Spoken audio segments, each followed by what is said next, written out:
Marriage is what brings us together today. And love, true love, will follow you wherever you go. Sage words from a sage priest. And for those who are thinking, what is he talking about? It's a scene from the movie The Princess Bride. Our reading from 1 Corinthians today also contains some sage words about love. In fact, this passage is probably one of the most famous of all of Paul's passages.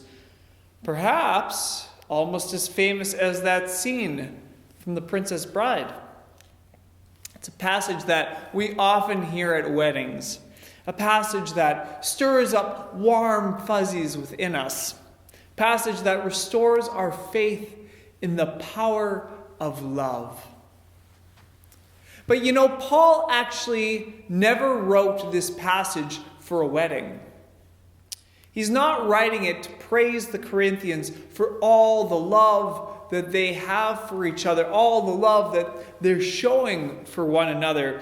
Actually, it's the exact opposite. Last week, we heard Paul call out the Corinthians for their bad behavior. And he says to them, "It has been reported to me by Chloe's people that there is quarreling among you, brothers and sisters." Quarreling. Well, what are they quarreling about?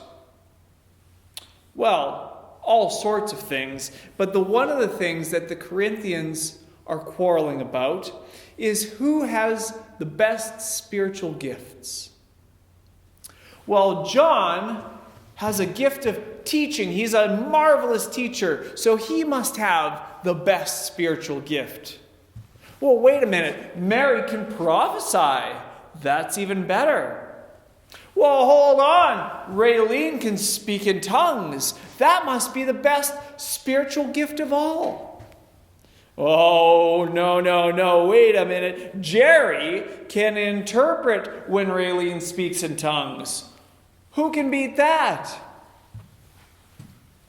You see, the Corinthians have gotten so caught up in their spiritual navel-gazing that they've completely forgotten about the whole point of what these spiritual gifts are all about. And that's to love one another.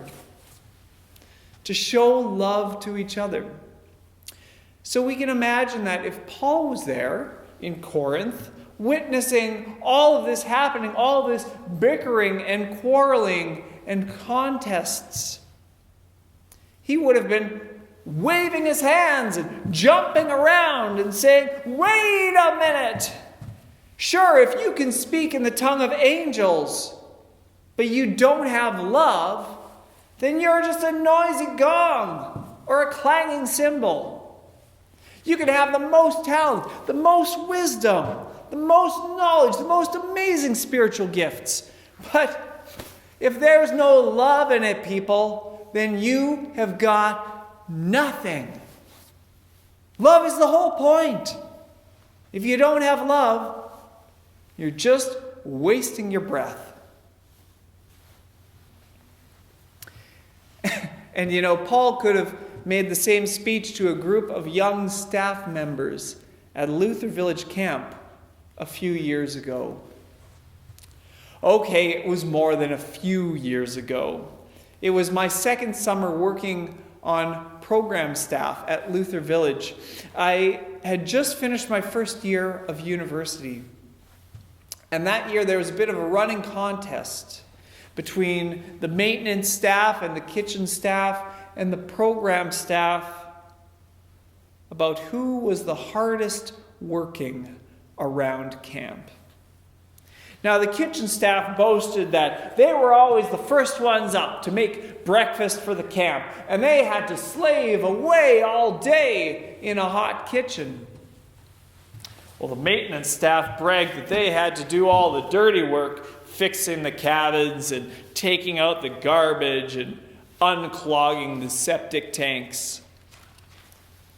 And the program staff claimed that they just had to be on right from dawn until dusk, organizing games, leading campfires, leading skits, putting kids to bed.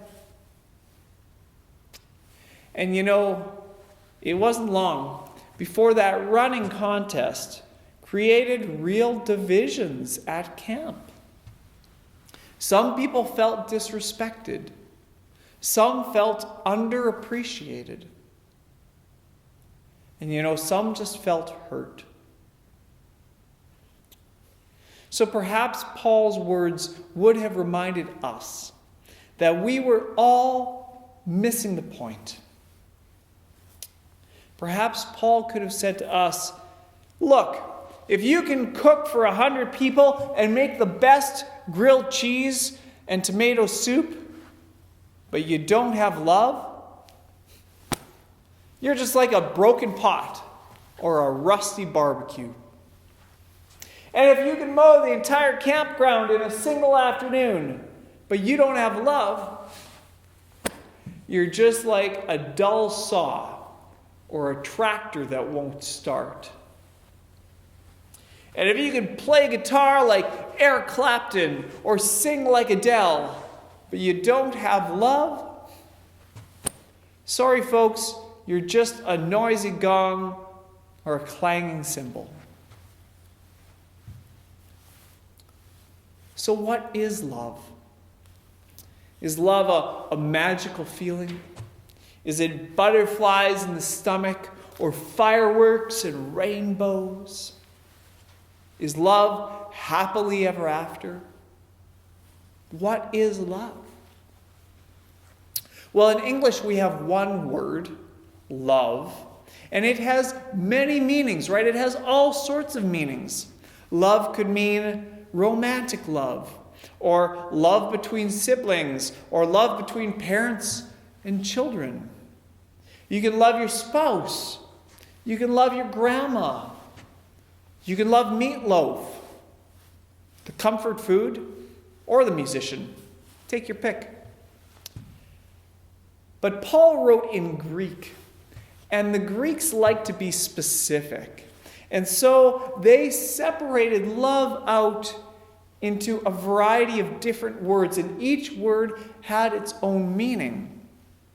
So, for example, they used the word eros for romantic love, Cupid-like love, hence the word erotic. And then they used the word philos for love between siblings, hence Philadelphia, the city of brotherly love. But the kind of love that Paul is talking about here isn't eros, it's not philos, it's agape. Agape love. And agape is a special kind of love. It's a kind of love that goes beyond feelings and emotions. It's a kind of love that expresses itself in action. Agape love wakes up in the middle of the night to change a smelly diaper, night after night after night. Agape love serves hot soup to the homeless at a homeless shelter. Agape love books time off work to take an aging parent or grandparent to their medical appointment. Agape love sees someone of another color or another ethnicity or another sexual orientation and says, "You are my brother. You are my sister. You are my friend."